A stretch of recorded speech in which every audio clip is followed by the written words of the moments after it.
देश में अगर सबसे बड़ा आतंकवादी कोई है तो प्रधानमंत्री नरेंद्र मोदी और गृह मंत्री अमित शाह, यही लोग हैं। भेड़ की खाल में भेड़िया हैं ये, जो जवानों की शहादत पर जश्न मनाते हैं। अपनी टीआरपी के लिए किसी की भी बलि चढ़ जाए उससे इन्हें कोई लेना देना नहीं। सुप्रीम कोर्ट से जिसे तुरंत रिलीफ मिल जाता हो, पीएमओ जिसकी जेब में रखा हो, उसके खिलाफ क्या कार्रवाई होगी मुझे तो नहीं लगता। इस देश के लिए इतना बड़ा खतरा है ये लोग, इनका बाहर रहना वाकई में देश के मान सम्मान और देश के लोगों की जान के लिए निहायत घातक है।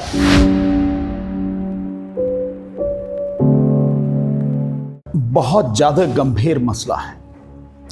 लोग चाहें इसको साधारण रूप में ले सकते हैं, लेकिन यह बड़ा गंभीर मसला है।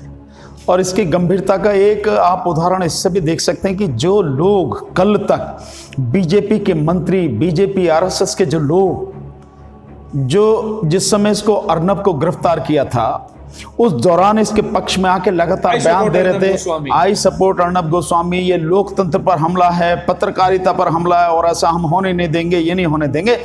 आज उन सबकी जुबान पर ताले लगे हुए हैं। तो प्राइमा फेसी यानी फर्स्ट इंस्टेंस में यही अपने आप में इतना बड़ा सबूत है कि ये बहुत गंभीर मसला है और देश की सुरक्षा से जुड़ा हुआ, देश के मान सम्मान से जुड़ा हुआ मसला है। और सबसे बड़ी बात, हमारा एक भी साथी, हमारा एक भी जवान कहीं भी किसी भी जगह शहीद होता है, हम सबका दिल रोता है। सीना फख्र से जरूर ऊंचा होता है, लेकिन वो हमारे बीच में गया है, हमारी रक्षा करते हुए जाता है, हमें उसका दुख होता है, देश रोता है। जिस समय पुलवामा में यह अटैक हुआ, 44 जवान जब हमारे सीआरपीएफ के शहीद हुए, पूरा देश रो रहा था। पूरा देश इस बात के लिए दुख मना रहा था कि इतनी बड़ी घटना हुई। और इससे भी ज्यादा दुखद यह था कि सरकार की तरफ से कोई ऐसी कार्रवाई नहीं की गई। 1.5 साल बाद भी जो चार्जशीट फाइल की गई है, वो भी रद्दी के टुकड़ों के अलावा कुछ नहीं है। ये स्थिति है। और उन्हीं शहीदों में आप देखिए ना कि, और वैसे भी इसके अलावा भी एक व्यक्ति भी की अगर उसकी भी, साधारण व्यक्ति की भी अगर मौत होती है, उसकी हत्या होती है, दुख होता है। यहां तो 44 जवान शहीद हो गए और उनके शहादत पर एक मीडिया का व्यक्ति जो अपने आप को बड़ा देशभक्त कहता है, जो सरकार के इतना करीब है, प्रधानमंत्री के इतना करीब है, पीएमओ के इतना करीब है, वो व्यक्ति जश्न मना रहा है, जश्न मनाने की बात कह रहा है कि मतलब विन लाइक क्रेजी। मतलब आपको ये हमला इस तरह अपनी जीत देख रहा है, निश्चित रूप से अटैक जीत देख रहा है। तो क्या यह माना जाए कि वाकई में इसके पीछे सोची समझी कोई प्लानिंग थी कि पहले ये किया जाए और फिर वो किया जाए, आपका जो है उसके हवाई हमले की जो बात थी, क्या ये दोनों कहीं ना कहीं आपस में कोई एक साजिश थी?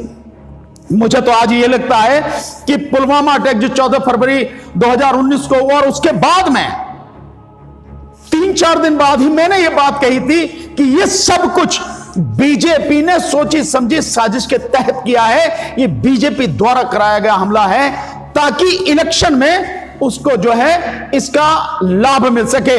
और अगर देखी जाए ये सारी बात, तो ये तो उसी बात को सिद्ध कर रही है जब वो कहता है कि इसका मतलब इलेक्शन में स्वीप करेंगे। जो उसके बाद में हमला हुआ है 28 तारीख को, वो तो यही सारी चीजें सिद्ध कर रहा है। जो अर्नब गोस्वामी के साथ में उसकी बातचीत है और उसको जो चैट है, वो यही कर रहा। तो इससे ज्यादा और दुखद क्या होगा? और मैं ये कह सकता हूं कि ये देशभक्ति की आड़ में मैं समझता हूं इस देशद्रोह ये लोग कर रहे हैं। ये भेड़िए की खाल में छुपे हुए जो है ना, बहुत ही खतरनाक लोग हैं। ये भेड़ की खाल में भेड़िए हैं, ये इस तरह से कहा जा सकता है। ऐसे लोग हैं जो जवानों की शहादत पर जश्न मनाते हैं। और टीआरपी, इसका मतलब यह है कि उनकी नजर में किसी इंसान की कोई कीमत नहीं है। इंसान मरे मर जाए, पर उसके मरने से भी उनको अगर टीआरपी मिल जाए, बस ये उसमें खुश हैं, उसमें मस्त हैं। अपनी टीआरपी के लिए किसी की भी बलि चढ़ जाए, उससे इन्हें कोई लेना देना नहीं। ये स्थिति है। आपको क्या लग रहा है सर, क्योंकि जिस तरीके से इन्फॉर्मेशन लीक हो रही है, जो इन्फॉर्मेशन लीक हो रही है उसको आप कैसे देख रहे हैं? अगर इस तरह से इन्फॉर्मेशन लीक हो रही है तो राष्ट्रीय सुरक्षा के लिए बहुत बड़ा खतरा है। अरुण जी, इसमें तो कोई बात रही नहीं। देखिए बालाकोट में क्या होने जा रहा है, एयर स्ट्राइक हो रही है और उसको मालूम है, वो मालूम है कि इससे बड़ा कुछ होने जा रहा है, उसको पहले से ही सूचना है और वो उस बात को एक व्यक्ति को बता भी रहा है। मतलब अगर मान लेते कि सूचना आपके पास है, आप अपने पास ही रखे हुए तब भी, लेकिन आप व्हाट्सएप चैट पर वो बात लिख के बता भी रहे हैं कि उससे भी बड़ा कुछ होना, और जिस माध्यम से ये लीक हुई है उस पर भी सवाल उठता है कि वो कौन लोग हैं जो इस तरह की, जो इतनी सीक्रेट इंफॉर्मेशन है कि पता ही नहीं लगनी चाहिए किसी को भी, उस इंफॉर्मेशन को लीक करके इस तरह से, माना ऐसा कोई व्यक्ति हो जो इसका सौदा कर ले, अपने विदेशी ताकत से ही अगर सौदा कर ले वो व्यक्ति, तो स्वाभाविक है हमारे जो जवान हैं, हमारी जो सेना है, उन जवानों की, हमारी सेना की जिंदगी और जो शाख है वो सब धूल में मिल जाएगी। इस तरह जो ऐसा व्यक्ति है उसके लिए क्या सजा होनी चाहिए, मैं समझता हूं दोस्त को सोचना चाहिए।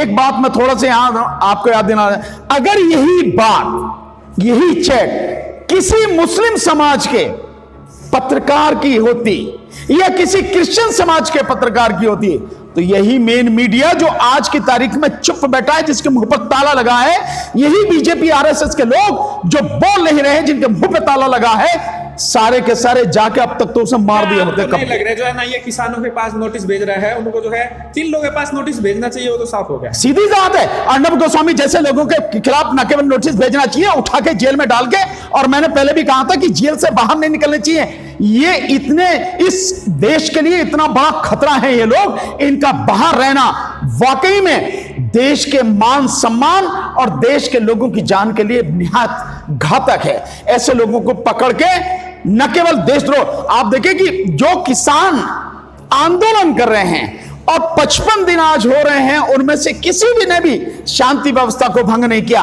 किसी ने भी कानून को हाथ में नहीं लिया है, शांतिपूर्वक तरीके से, पूरे व्यवस्थित तरीके से, अनुशासित तरीके से लगातार आंदोलन कर रहे हैं। दुनिया में ऐसा व्यवस्थित, इतना बड़ा, इतना बढ़िया आंदोलन आज तक कभी और कहीं नहीं हुआ जो हमारे देश में इस समय चल रहा है। उस आंदोलन के लोगों को, उस आंदोलन के नेताओं को, उस आंदोलन में शामिल होने वाले संगठनों को, पत्रकारों को, कलाकारों को नोटिस भेजे जा रहे हैं देशद्रोह के। मैंने वो धारा देखी जो एफआईआर नंबर है 40/2020 जो 15 दिसंबर को की गई है, उस धारा जो लगाई गई 120B, 124A, 153B, मतलब आपने क्या क्या मतलब कर रखा है, और साथ में 13, 17, 18, 18B जो यूएपीए एक्ट की हैं 20, वो यूएपीए एक्ट की वो धाराएं लगा के, इतनी गंभीर धाराएं लगा के आप उनको नोटिस दे रहे हैं। 160 सेक्शन 160 सीआरपीसी का नोटिस दे रहे हैं आप उन्हें, बोलो उन्हें बताएं भी क्या करें।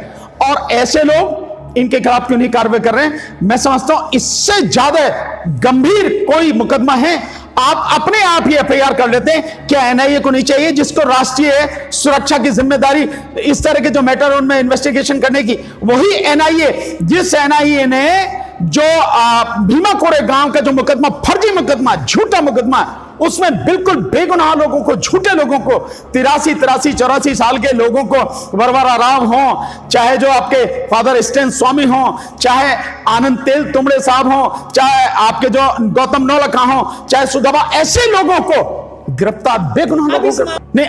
जो व्यक्ति वर्तमान प्रधानमंत्री के करीब हो, वर्तमान प्रधानमंत्री क्या कर रहे हैं वो सारी चीज उसे मालूम हो, पीएमओ क्या कर रहा है वो सारी चीज उसे मालूम हो, पीएमओ के माध्यम से उसे मालूम हो रही है, पीएमओ को जो अपनी जेब में रखता हो, और आगे आने वाले में कौन मंत्री बनेगा, कौन हटेगा, क्या होगा क्या नहीं होगा, जिसको ये सारी चीजें हो, उसके लिए कांग्रेस को दोषी दोगे आप, पाकिस्तान को दोषी दोगे आप? उसके लिए तो खास ये बीजेपी सरकार, मोदी सरकार और स्वयं प्रधानमंत्री मोदी और गृह मंत्री, यही सारे लोग जिम्मेदार। मैं तो इसीलिए बार बार कहता हूं कि इस देश में अगर सबसे बड़ा आतंकवादी कोई है तो प्रधानमंत्री नरेंद्र मोदी और गृह मंत्री अमित शाह, यही लोग हैं। और जब ये सारी चैट आ रही है, इससे आपको पता लग रही है कि देश के लिए खतरा किन से है। कोई कार्रवाई होगी? नहीं, मैं नहीं समझता कि कोई कार्रवाई होगी।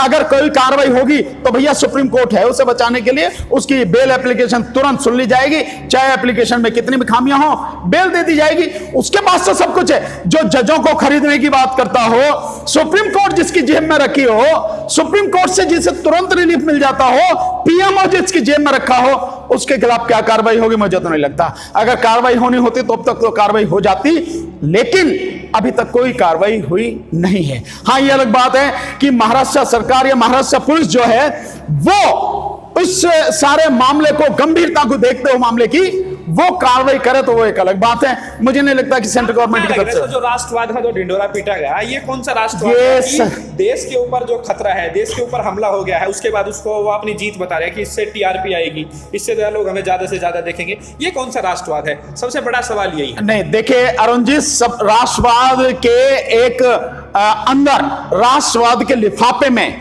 या यूं कहो कि राष्ट्रवाद की पैकेजिंग में, ये इस देश को बर्बाद करने का काम कर रहे हैं और कुछ नहीं। ये कोई राष्ट्रवाद नहीं है, ये सीधा सीधा राष्ट्रद्रोह है, देशद्रोह है, और कहो तो आप ये सीधा सीधा आतंकवाद है। और मैं मानता हूं कि इसके खिलाफ कठोर कार्रवाई होनी चाहिए, ताकि ऐसे लोगों को सबक मिले और ऐसे मीडिया कर्मियों को और इनसे जुड़े हुए जो भी लोग हैं, सरकारी कर्मचारी हो, अधिकारी हो, मंत्री हो, सबको। लॉयर है, आपके हिसाब से क्या मामला है? मैं समझता हूं कि जो ये सारी चीजें धारा लगाई गई 120B, 124 है और ये 153 है, 153B वगैरह, सारी की सारी, ये सब कुछ सारी इनके खिलाफ बनती हैं। साथ में आतंकवाद की जितनी भी धाराएं हो सकती हैं कठोर से कठोर, वो सारी इनके खिलाफ बनती हैं। इनका न केवल लाइसेंस रद्द होना चाहिए, टीवी पूरी तरह से बंद होना चाहिए, और इनको और इसके साथ जितने भी लोग शामिल हों, चाहे पीएमओ के लोग हों, चाहे मंत्री हों, चाहे जो भी लोग हों, सबके खिलाफ ये कठोर कार्रवाई होनी चाहिए और इनको तत्काल जेल में डाल देना चाहिए। मेरे विचार से ये है।